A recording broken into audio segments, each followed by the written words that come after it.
Woo-wee, look what the mailman just dropped off.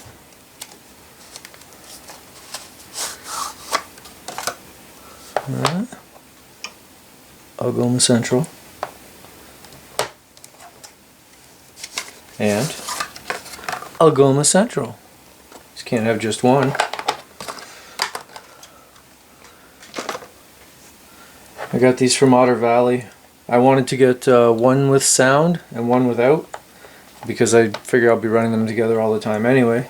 But the I only waited like a day or two while I decided if I wanted them at all, and in that time all the non-sound ones sold out. So I got 2 sound ones. Breaks my heart. And so I'm gonna set these up for JMRI, or set them up on JMRI, and we can see how they run together, because I haven't seen any videos about them yet.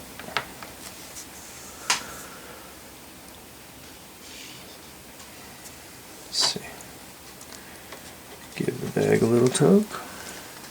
Beauty.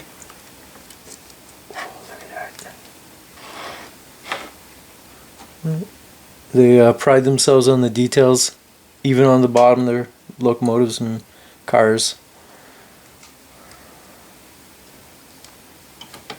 The fact that they're a Canadian company just makes it a little bit better. Everybody likes to support local.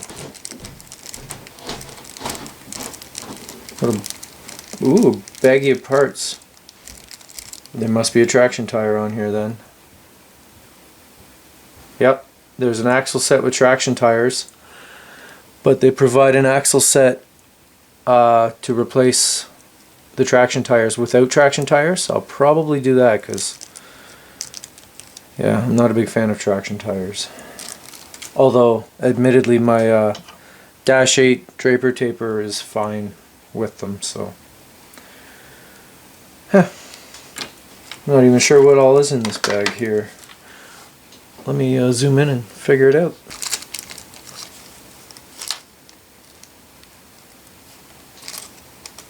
Okay. I assume that's a diaphragm for between the rear of the unit and the passenger cars. Where are we at? There. Something like that. Maybe that way. I don't know. Probably won't use it, but we'll figure that out. It's great that it's included. There's another axle set without traction tires to replace the ones that have it. We'll see. If there's no reason to change it, then I won't.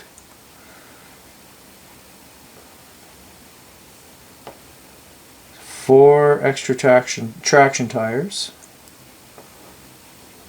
I see cab sunshades, they're going on. And I'm not sure what these little things are.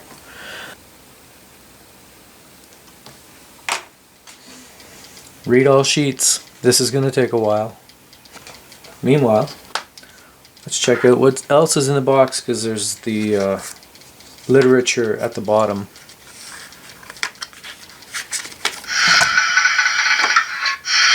That's some noises. It's just typical Rapido stuff. It's usually a good read.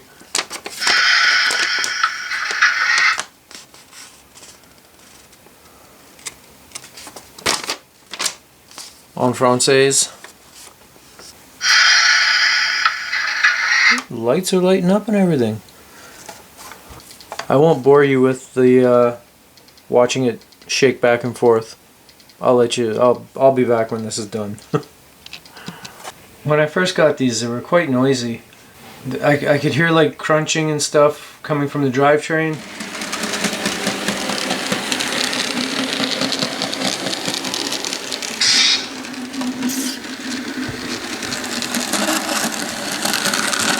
Noisy.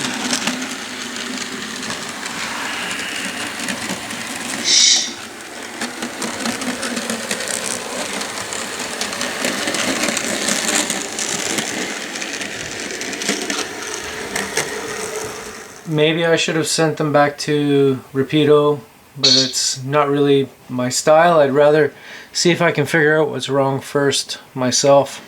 Once I got in there, I didn't really see anything out of place or out of the ordinary. There was a lot of grease inside, which couldn't have been a bad thing. I did find the trucks were all, or the axles were all tight, so I opened those up a little bit. And I don't know if that would have improved the sound at all, but I put a little drop of lube on the motor shaft where it comes out of the motor, and I was hoping that would solve the dry bearing noise I was hearing. And I put a little drop of lube on. I actually cleaned out a bunch of lube and then basically re-lubed. I put a little bit on each worm, the end of each worm, and I think that improved things. Anyway, they sound a lot better now. I still hear the occasional crunch from the drivetrain, a little buzz sound, whatever, but it's way better than it was. So I think I can move on with getting these decoders dialed in the way I like.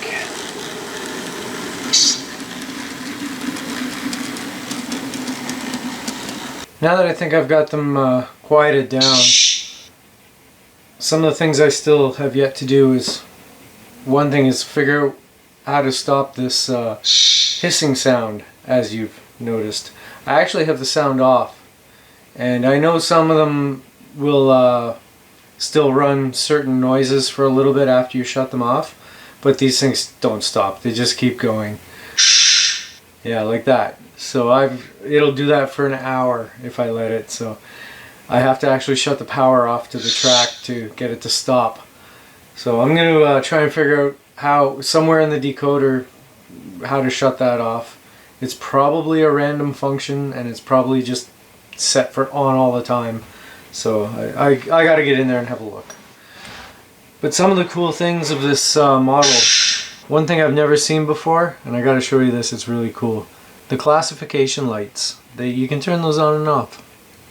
That's pretty cool, eh? I've never seen that in N-scale, certainly not from the factory. I thought that was pretty cool. So I've set the, I've turned down the number boards because they were like super bright.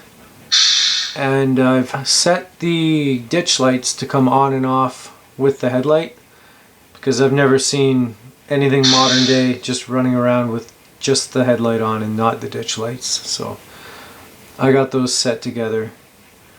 And I'll let you hear some of the sounds. Let's start this thing up.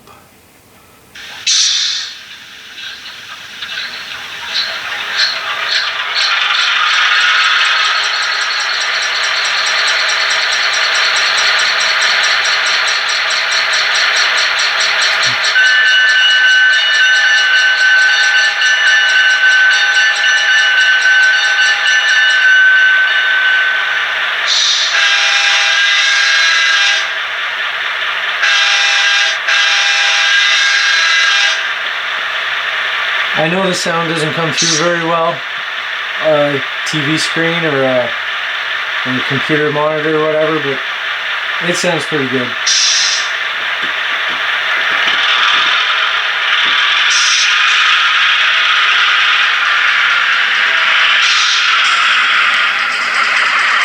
I still need to speed match these guys,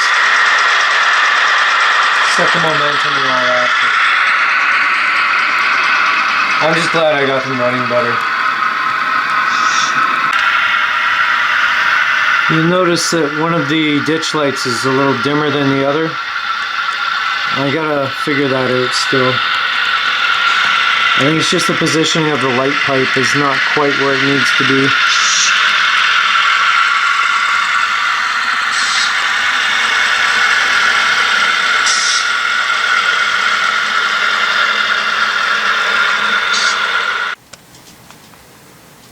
I know those locomotives I have aren't supposed to be pulling freight. They're meant for the tour train.